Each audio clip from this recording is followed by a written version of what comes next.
زکوٰۃ کا نصاب کیا ہے؟ 7.5 تولے سونا یا 52.5 تولے چاندی، یا ان میں سے جس کی قیمت کم ہو اس مقدار کی رقم اس پہ 1 سال گزر جائے تو زکوٰۃ واجب ہو جائے گی۔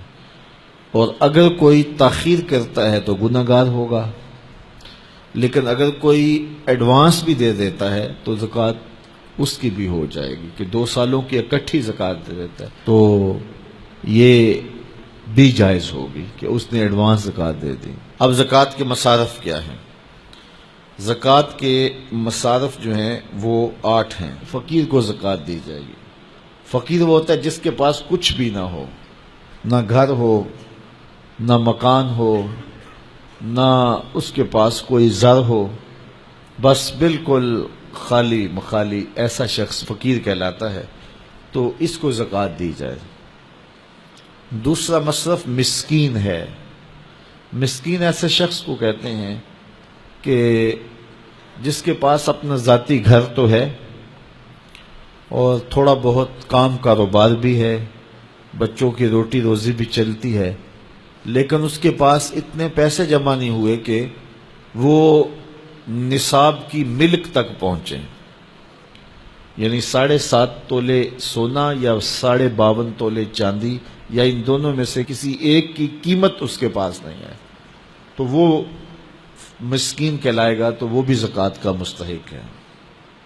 تیسرا رقاب، یعنی غلام کو آزاد کرنے کے لیے اس کو زکوٰۃ دی جا سکتی ہے، تاکہ وہ اپنی قیمت دے کر کے اپنے آقا سے اپنی جان چھڑا لے۔ اور چوتھا غارم۔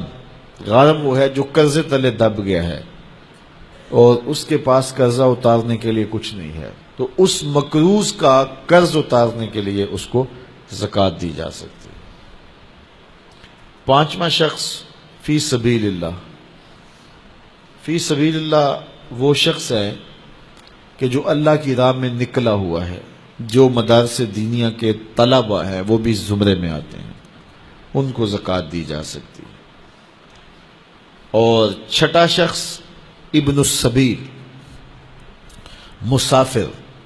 مسافر کو زکوٰۃ دی جا سکتی ہے، اگرچہ وہ مالدار ہے، لیکن جب وہ سفر میں آیا تو اس کے پاس کچھ نہیں ہے، تو اب وہ ضرورت مند ہو گیا، مال تو اس کے علاقے میں ہے، تو اب اس کو زکوٰۃ سے آپ مدد کر سکتے ہیں۔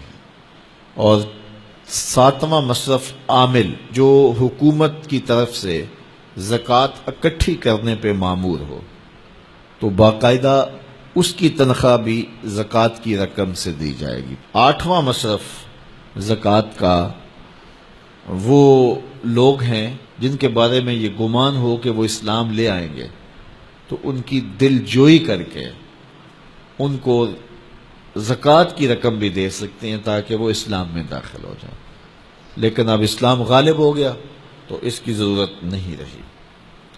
اللہ اکبر۔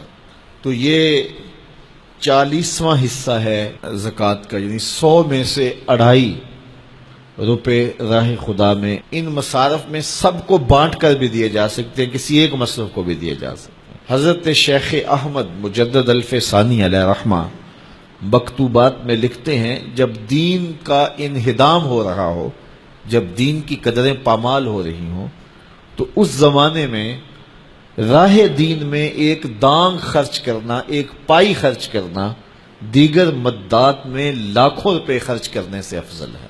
میرے حضور نے فرمایا، میں قسم اٹھا کے، رب کی قسم اٹھا کے میں کہتا ہوں، ایک تو میرا کہنا کافی ہے، پھر میں محمد رب کی قسم اٹھاؤں تو پھر کتنی بڑی بات ہوگی۔ فرمایا، میں محمد رب کی قسم اٹھا کے کہتا ہوں کہ صدقے سے مال کم نہیں ہوتا۔ تمہارا اکاؤنٹنٹ کہتا ہے کہ اتنے کم ہو گئے، تمہارا کیلکولیٹر حساب دیتا ہے کہ اتنے کم ہو گئے، لیکن تمہارا رسول کہتا ہے قسم ہے نہیں کم ہوں گے۔ اب جس نے تجربہ کرنا ہو وہ تجربہ کر کے دیکھ لے، خدا کی راہ میں دیا گیا کبھی بھی کم نہیں ہوتا، صدقے سے مال بڑھتا ہے، مال میں اضافہ ہوتا ہے، مال میں برکت ہوتی ہے۔ اس لیے اللہ کی راہ میں خرچ کرو، نفلی طور پر بھی خرچ کرو، اور جو وجوبی صدقات ہیں ان کو بھی ادا کرو، تاکہ اموال پاک ہو جائیں، ستھرے ہو جائیں۔